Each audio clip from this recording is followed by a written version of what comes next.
कि अगर हमारे देश में फिलिस्तीन की जय कही जा सकती है तो फिर बांग्लादेशी हिंदुओं के लिए उठी आवाज पर भय के बादल क्यों मंडराते हैं। दरअसल 16 तारीख को महाराष्ट्र के नासिक में बांग्लादेशी हिंदुओं पर अत्याचारों को लेकर एक मार्च निकाला जा रहा था। जैसे ही मार्च शहर के भद्रकाली इलाके में पहुंचा तो पथराव शुरू हो गया। सड़क के दोनों तरफ से लोग एक दूसरे पर पत्थर फेंकने लगे और हालात काबू करने के लिए पुलिस को वहां पर हल्का बल भी प्रयोग करना पड़ा था।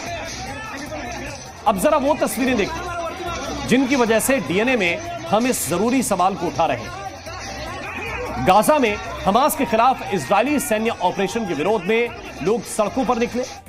कथित बुद्धिजीवियों का वर्ग सक्रिय हुआ। सोशल मीडिया पर बहुत कुछ लिखा गया, बहुत कुछ कहा गया। फिलिस्तीन की आजादी को लेकर इनकलाबी नारे भी लगाए गए।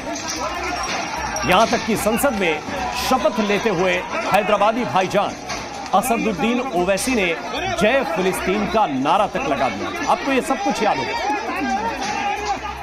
जिस ओहदे को मैं संभालने वाला हूं, इसके फराइज और वफादारी से अंजाम दूंगा। जय भीम, जय मीम, जय तेलंगाना, जय फलस्तीन, तकबीर, अल्लाहु अकबर। तो ये वही तस्वीरें हैं और इन्हीं तस्वीरों की वजह से अब लोग पूछ रहे हैं कि अगर भारत से हजारों किलोमीटर दूर गाजा के निवासियों के लिए हमदर्दी जाग सकती है और उस हमदर्दी को आसानी से जाहिर भी किया जा सकता है, तो भारत के पड़ोस में बांग्लादेशी हिंदुओं के हक की आवाज उठने पर हिंसा क्यों होती है? क्या स्वतंत्र भारत में अधिकारों के लिए आवाज उठाना भी सिलेक्टिव है? गाजा की आबादी के लिए कथित बुद्धिजीवी और एक्टिविस्ट लगातार आवाज बुलंद करते हैं, लेकिन नासिक में बांग्लादेशी हिंदुओं के लिए मार्च पर हमले को लेकर इस एक्टिविस्ट लॉबी इस पर खामोश हो जाती है। इसी सिलेक्टिव एक्टिविज्म और समर्थन को अब कटघरे में खड़ा किया जा रहा है। वो मानवता की रक्षा के लिए विरोध नहीं करते, कोई संविधान की रक्षा के लिए विरोध नहीं करते, मानवाधिकारों के लिए नहीं लड़ते। उनका काम सिर्फ हिंदू द्रोह है। भारत के साथ विद्रोह करने वाली ताकतों के साथ खड़ा होना, भारत विरोधी शक्तियों को पनाह देना, उनको संरक्षण देना। आप देखिए गाजा पर बाजा बजाएंगे, गाजा पर तो बाजा बजा बजा के चिल्लाएंगे और आंसू बहाएंगे। जब पीड़ित हिंदू चाहे बांग्लादेश में हो, पाकिस्तान में हो, अफगानिस्तान में हो, जब उसकी जड़ों से निर्मूल हो जाता है, उनको मार लिया जाता है, भगा दिया जाता है, धर्मांतरित कर दिया जाता है, तो इनके मुंह में दही जम जाता है।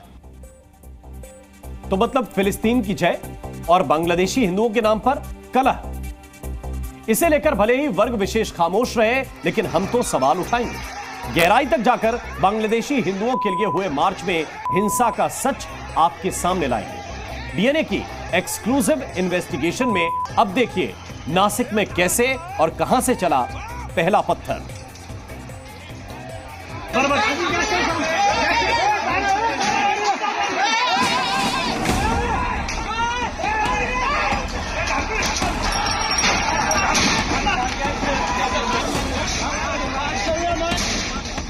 5 घंटों तक बवाल,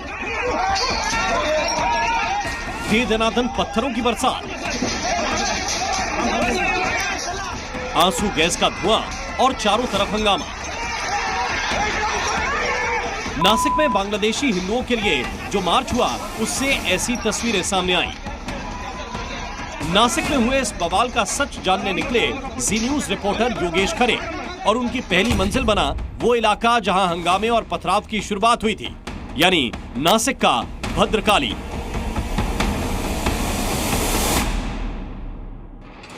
यही वो इलाका है जहां से नासिक में भगदड़ शुरू हुई थी और पत्थरबाजी हुई थी। यह इलाका कहलाता है भद्रकाली के नाम से। आप देख सकते हैं पुलिस यहाँ पर तैनात है। पुलिस जो है दूध बाजार पुलिस चौकी के सामने सब पुलिस यहाँ पर बैठे हुए हैं। रैपिड फोर्स तैनात किया गया है। सुबह से रूट मार्च यहाँ पर हो रहा है। नासिक हिंसा का जो वीडियो सामने आया था उसमें साफ नजर आ रहा था कि सड़क के बीचों बीच दोनों पक्ष एक दूसरे पर पथराव कर रहे थे। लेकिन बड़ा सवाल ये कि पहला पत्थर किसने चलाया, हालात को किसने सुलगाया? इस सवाल का जवाब मिला भद्रकाली में बनी बड़ी दरगाह से।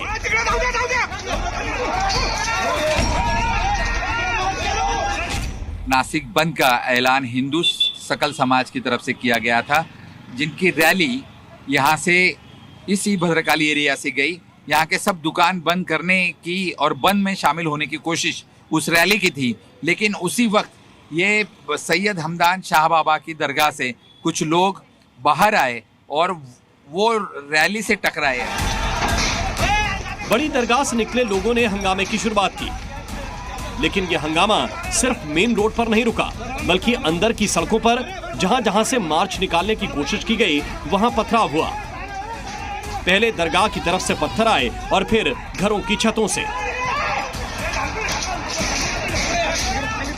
करीबन 3-3:30 बजे के करीब यह रैली यहाँ से गुजरी थी। कुछ रैली में कुछ युवक थे जो बाइक पर सवार थे और वो दुकानें बंद करने की कोशिश कर रहे थे, लेकिन उन्हें विरोध करने के बाद कुछ लोग इस इलाके में जमा हुए और यहाँ से इन ऊपर वाले घरों से यह पत्थरबाजी शुरू हुई।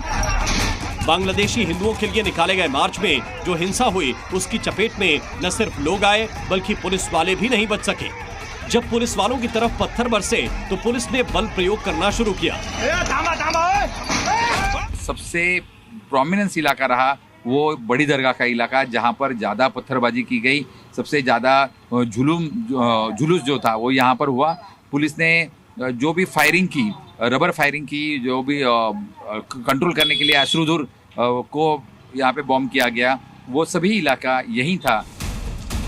अब नासिक के भद्रकाली इलाके में सन्नाटा है, लेकिन इस सन्नाटे की बड़ी वजह पुलिस की तैनाती है। वर्दी के डर से हंगामा करने वाले तत्व सड़क पर नहीं आ रहे, लेकिन दरगाह की तरफ से पहला पत्थर आना साबित करता है कुछ लोगों को बांग्लादेशी हिंदुओं के लिए उठाई गई आवाज कबूल नहीं थी। नासिक से योगेश खरे के साथ ब्यूरो रिपोर्ट, जी मीडिया। जी न्यूज़।